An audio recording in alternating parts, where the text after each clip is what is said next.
Hello दोस्तों, प्रतीक्षा classes में आपका स्वागत है। आज मैं आपके लिए एक न्यू वीडियो लेके आई हूँ।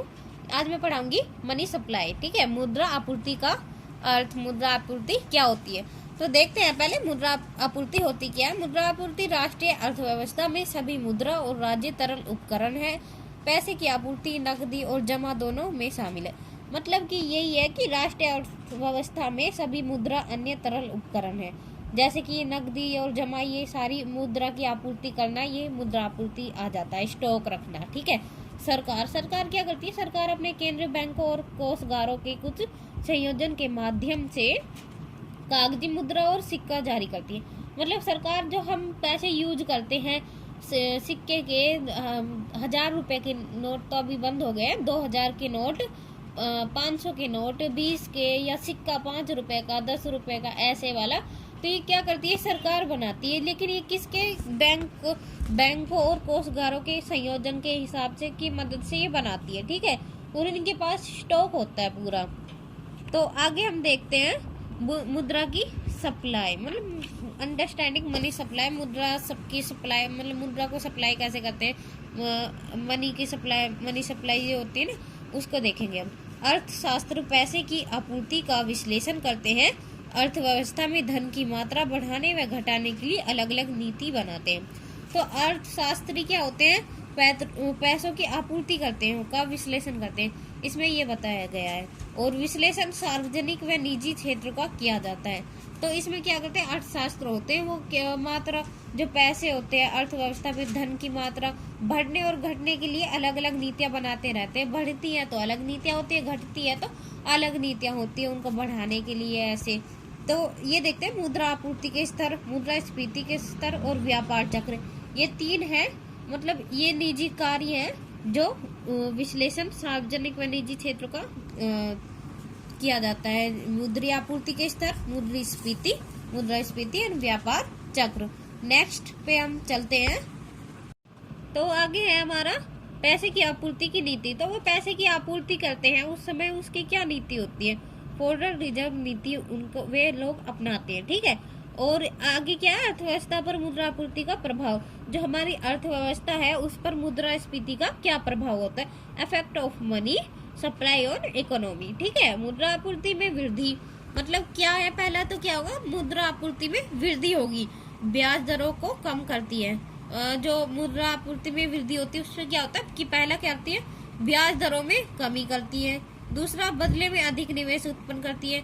जब ब्याज दरों को कम करती है तो उससे क्या होता है? बदले में अधिक निवेश करते हैं लोग, ठीक है। उसके बाद क्या होता है? उपभोक्ता के हाथों में अधिक पैसा डालती है, उपभोक्ता के हाथों में अधिक पैसा डालती है। खर्च में वृद्धि होती है, लोग ज्यादा खर्च करते हैं। वृद्धि होने पर व्यवसाय के कच्चे माल आदेश देकर उत्पादन को बढ़ा देते हैं। मतलब कि अगर देखो वृद्धि होगी, डिमांड बढ़ेगी, तो लोग अपने डिमांड बढ़ाएंगे, उसके हिसाब से जरूरत बढ़ेगी, और जो जरूरत बढ़ेगी तो उत्पादन भी बढ़ेगा, क्योंकि लोगों को अपनी चीज तो चाहिए होती है, और वो अगर जितनी ज्यादा डिमांड बढ़ेगी उतना ही ज्यादा उत्पादन बढ़ेगा, और कच्चे माल आदि इनकी जरूरत तो पड़ेगी। व्यवसाय में श्रम की मांग बढ़ जाती है, ठीक है। व्यवसाय में श्रम की मांग बढ़ जाती है। जैसे कि आप देखो 50 वर्कर है जो एक कंपनी के अंदर काम कर रहे हैं, लेकिन डिमांड बढ़ जाए, ठीक है। जैसे कि मान लो आजकल गर्मी चल रही है, ठीक, गर्मी का सीजन है, और ये कोल्ड ड्रिंक वगैरह की ज्यादा डिमांड होती है। तो इस समय क्या होता है कि मान लो एक कोल्ड ड्रिंक की फैक्ट्री है, उसमें 50 वर्कर काम कर रहे हैं, लेकिन डिमांड ज्यादा, गर्मी ज्यादा है, लोग ज्यादा ये कोल्ड ड्रिंक पीते हैं। तो इस वजह से डिमांड बढ़ने से क्या होगा? जो श्रम है वो ज्यादा मांग बढ़ेगी उनकी, और पैसे की भी ज्यादा मांग बढ़ेगी, ठीक है। ये हो गया आपका मुद्रा आपूर्ति में वृद्धि, ठीक है। और ये क्या विपरीत तब होता है जब धन की आपूर्ति गिरती है तथा वृद्धि में दर में गिरावट होती है। धन की आपूर्ति क्या होती है? गिरती है इसमें, ठीक है। नेक्स्ट पॉइंट पे चलते हैं हम। मुद्रा आपूर्ति में बदलाव को माना जाता है क्या? व्यापक आर्थिक प्रदर्शन व्यावसायिक चक्रों को चलाने के लिए महत्वपूर्ण कारक माना जाता है। मतलब मुद्रा आपूर्ति है उसको किसका कारक माना जाता है? व्यावसायिक चक्रों को चलाने के लिए, ठीक है। ये होता है मुद्रा आपूर्ति का कार्य, क्या मतलब कारक होता है व्यावसायिक चक्रों को चलाने का।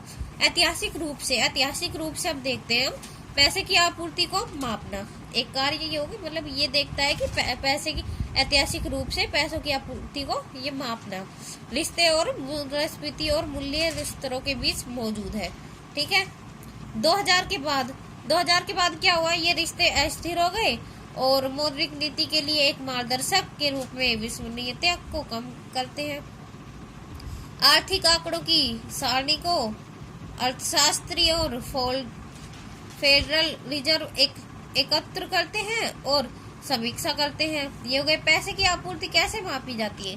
वो क्या, हम पैसे की आपूर्ति को कैसे मापते हैं, how is the money supply measured. ठीक है। मुद्रा के प्रकारों का वर्गीकरण किया गया है यहाँ पे कि पैसे की आपूर्ति को किस प्रकार हम माप सकते हैं। पहला M0, M1, M2, M3, इस प्रकार हम ये देख सकते हैं। ठीक है। ये खाते के प्रकार है। खातों को इस प्रकार रखा गया है कि हम आसानी से अपने वर्गीकरण कर इसके कारण हिसाब लगा सके। ठीक है। देखिए नेक्स्ट, सभी वर्गीकरण व्यापक रूप उपयोग किए जाते हैं। ठीक है। तो अब मैं आपको बताती हूँ कि ये M1, M2, M3 ये मतलब कार्य कैसे करते हैं। M0 और M1 को संकीर्ण धन भी कहा जाता है। ठीक है। पहला ये क्या है कि M0, M1 को संकीर्ण धन भी कहा जाता है। इसमें क्या होता है, सिक्के और नोट शामिल होते हैं। इसमें M0 से M1 में सिक्के और नोट शामिल होते हैं। ठीक है। जो प्रचलन मतलब जो उस वर्तमान प्रेजेंट टाइम में चल रहे हो, और अन्य जो पैसे होते हैं सक्षम जिन्हें आसानी से कैश में परिवर्तित किया जा सके, ऐसे होने चाहिए। ठीक है। और उसके बाद क्या आता है, फॉर M2 में M1। ठीक है। अल्पकालीन समय भी शामिल है। अल्पकालीन समय इसमें इस पीरियड में आता है। और M3 में क्या आता है, लंबी अवधि के लिए जमा के अलावा M2 भी शामिल है। मतलब ऐसे जो लंबी अवधि के लिए जमा किए गए हैं वो M2 या M3 के लिए इसमें आ जाते हैं। लेकिन जो रिजर्व बैंक है उसमें M3 को अब रिपोर्टिंग में शामिल नहीं किया गया, उसमें M3 को अब फिलहाल हटा दिया गया है। ठीक है। ये था हमारा कुछ मुद्रा आपूर्ति जिसके बारे में मैंने थोड़ा बहुत बताया। अगर आपको वीडियो अच्छी लगी हो तो प्लीज मेरे चैनल को सब्सक्राइब कीजिए, वीडियो लाइक कीजिए एंड शेयर कीजिए। Thank you.